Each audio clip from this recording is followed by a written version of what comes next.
ಮಹರ್ಷಿ ವಾಲ್ಮೀಕಿ ಅಭಿವೃದ್ಧಿ ನಿಗಮದ ಅಧೀಕ್ಷಕ ಚಂದ್ರಶೇಖರ್ ಆತ್ಮಹತ್ಯೆ ಪ್ರಕರಣಕ್ಕೆ ಸಂಬಂಧಿಸಿದಂತೆ ಸಚಿವ ನಾಗೇಂದ್ರ ಅವರು ಸಚಿವ ಸ್ಥಾನಕ್ಕೆ ರಾಜೀನಾಮೆ ನೀಡುವುದರ ಜೊತೆಗೆ ಪ್ರಕರಣವನ್ನು ಸಿಬಿಐಗೆ ವಹಿಸಬೇಕೆಂದು ಎಸ್ಟಿ ನಿಗಮದ ರಾಜ್ಯ ಉಪಾಧ್ಯಕ್ಷ ಶ್ರೀನಿವಾಸ್ ದಾಸ್ ಕರಿಯಪ್ಪ ಹೇಳಿದರು.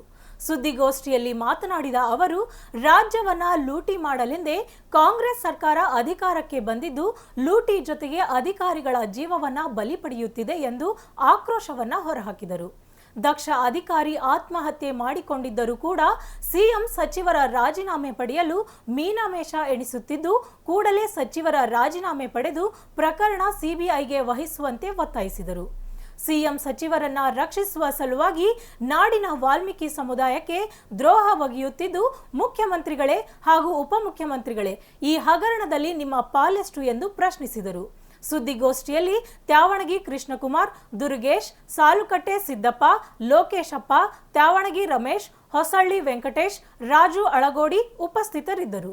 ಎಸ್ಟಿ ನಿಗಮದಲ್ಲಿ ನಡೆದಿರತಕ್ಕಂಥ ಒಂದು ಹೀನ ಕೃತ್ಯ ಇವತ್ತೇನು ವಾಲ್ಮೀಕಿ ಅಭಿವೃದ್ಧಿ ನಿಗಮದ ಅಧೀಕ್ಷಕರಾಗಿರ್ತಕ್ಕಂಥ ಚಂದ್ರಶೇಖರ್ ಅವರು ಡೆತ್ ನೋಟನ್ನು ಬರೆದು ಈ ಅವ್ಯವಹಾರದ ವಿರುದ್ಧ ನನ್ನ ಕೈಲಿ ಸಹಿಸೋಕ್ಕಾಗೋದಿಲ್ಲ ಅಂತ ವ್ಯವಹಾರ ಮಾಡಿದ್ದಾರೆ ಅಂತ ಹೇಳಿ ಅವರು ಇವತ್ತು ಶಿವಮೊಗ್ಗದಲ್ಲಿ ನೇಣು ಹಾಕ್ಕೊಂಡು ಸತ್ತಿದ್ದಾರೆ. ಈ ಒಂದು ಭ್ರಷ್ಟಾಚಾರದ ವಿರುದ್ಧ ಇವತ್ತಿನವರೆಗೂ ಸರ್ಕಾರ ಯಾವುದೇ ರೀತಿಯಾಗಿರ್ತಕ್ಕಂಥ ಕ್ರಮವನ್ನು ತೆಗೆದುಕೊಂಡಿಲ್ಲ. ಸಿದ್ದರಾಮಯ್ಯನವರು ಇದಕ್ಕೆ ಉತ್ತರವನ್ನೇ ಕೊಡ್ತಾ ಇಲ್ಲ. ಸಿಬಿಐಗೆ ಕೊಡಿ ಅಂತ ಹೇಳಿದರೂ ಕೂಡ ಯಾವುದೇ ರೀತಿಯಾಗಿರ್ತಕ್ಕಂಥ ಸಿದ್ದರಾಮಯ್ಯನವರು ಇವತ್ತು ಅದರ ಪ್ರಶ್ನೆ ಮಾತಾಡಲಿಕ್ಕೆ ಮುಂದಾಗ್ತಾ ಇಲ್ಲ. ಅವರು ನಿಮಗೆ ಗೊತ್ತಿದೆ, ಮಾಧ್ಯಮ ಸ್ನೇಹಿತರು ಎಲ್ಲರಿಗೂ ಕೂಡ ಇವತ್ತು ಭಾಗ್ಯ ಕೊಟ್ಟಂತಹ ಕಾಂಗ್ರೆಸ್ ಸರ್ಕಾರ ಅಧಿಕಾರಿಗಳನ್ನು ಭಯದ ವಾತಾವರಣದಲ್ಲಿ ಸೃಷ್ಟಿ ಮಾಡಿರ್ತಕ್ಕಂಥದ್ದು ನೋಡಿದ್ದೀರಿ. ನಾವು ಎಲ್ಲ ರೀತಿಯಿಂದ ಅಧಿಕಾರಗಳನ್ನು ದುರುಪಯೋಗ ಮಾಡಿಸ್ಕೊಂಡು ನಾವು ನಡೆದರೆ ಸರ್ಕಾರ ನಡೆಯುತ್ತೆ. ನಾವು ಭಾಗ್ಯವನ್ನು ಕೊಟ್ಟರೆ ನಮಗೆ ಜನ ಮಾತು ಕೇಳ್ತಾರೆ ಅನ್ನುವಂಥ ವಿಚಾರಧಾರೆಗಳನ್ನ ಇಟ್ಕೊಂಡು ಇವರು ಸರ್ಕಾರ ನಡೆಸ್ತಾ ಇದ್ದಾರೆ. ಈ ಒಂದು ವಿಚಾರಧಾರೆ ಇಟ್ಕೊಂಡು ಸರ್ಕಾರ ನಡೆಸುವಂಥ ನಾಯಕರುಗಳು ಮುಖ್ಯಮಂತ್ರಿ ಆಗಲಿ ಉಪಮುಖ್ಯಮಂತ್ರಿ ಆಗಲಿ ಇವತ್ತು ಅಧಿಕಾರಿಗಳ ಮೇಲೆ ಇಂಥ ರೀತಿಯ ದೌರ್ಜನ್ಯಕ್ಕೆ ಒಳಗಾಗ್ತಾ ಇದ್ದಾರೆ. ಅವರು ಡೆತ್ ನೋಟ್ ಬರೆದಿರ್ತಕ್ಕಂಥದ್ರಲ್ಲಿ ಅಧಿಕಾರಿಗಳ ಹೆಸರು ಜೊತೆಗೆ ಸಚಿವ ನಾಗೇಂದ್ರ ಅವರ ಹೆಸರು ಕೂಡ ಇದೆ. ಆದರೆ FIR ಅಲ್ಲಿ ಸಚಿವ ನಾಗೇಂದ್ರ ಹೆಸರು ಬಂದಿಲ್ಲ.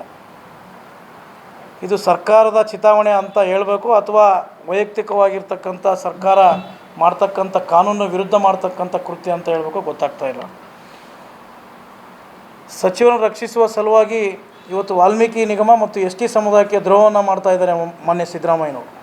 ಯಾಕಂತ ಹೇಳಿದರೆ ಇವತ್ತು ಕಳೆದ ಸಲ ಏನು ನಮ್ಮ ಭಾರತೀಯ ಜನತಾ ಪಾರ್ಟಿ ಸರ್ಕಾರ ಇದ್ದಂಥ ಸಂದರ್ಭದಲ್ಲಿ ಸಾಲ ಆಗಿರ್ಬೋದು, ವಾಹನಗಳ ಮೇಲೆ ಯಾವುದೇ ರೀತಿಯಾಗಿರ್ತಕ್ಕಂಥ ಸಾಲ ಆಗಿರ್ಬೋದು, ಗಂಗಾ ಕಲ್ಯಾಣ ಆಗಿರ್ಬೋದು, ಎಲ್ಲವೂ ಕೂಡ ಇವತ್ತು ನಿಲ್ಲಿಸಿದರು.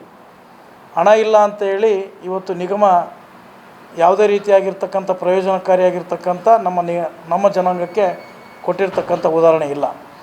ಆದರೆ ಇಲ್ಲಿಂದ ತೆಲಂಗಾಣ ದುಡ್ಡು ಹೋಗಿದೆ ಅಥವಾ ಇನ್ನೊಂದು ಅಕೌಂಟಿಗೆ ದುಡ್ಡು ಹೋಗ್ತಿದೆ ಅಂತ ಹೇಳಿದರೆ ಇವತ್ತು ನಮ್ಮಲ್ಲಿರ್ತಕ್ಕಂಥ 60 ಲಕ್ಷ ಜನಸಂಖ್ಯೆ ಇರ್ತಕ್ಕಂಥ ಈ ನಾಯಕ ಸಮಾಜ ಕರ್ನಾಟಕ ರಾಜ್ಯದಲ್ಲಿ ಈ ಹಣ ಅವರಿಗೆ ಉಪಯೋಗ ಆಗಬೇಕು ಅಥವಾ ಇನ್ನೊಬ್ಬರಿಗೆ ದುರುಪಯೋಗ ಆಗಬೇಕು ಅನ್ನುವಂಥ ಪ್ರಶ್ನೆ ಕಾಡ್ತಾ ಇದೆ ನಮ್ಮ ರಾಜ್ಯದಲ್ಲಿರ್ತಕ್ಕಂಥ ಪ್ರತಿಯೊಬ್ಬ ನಾಯಕ.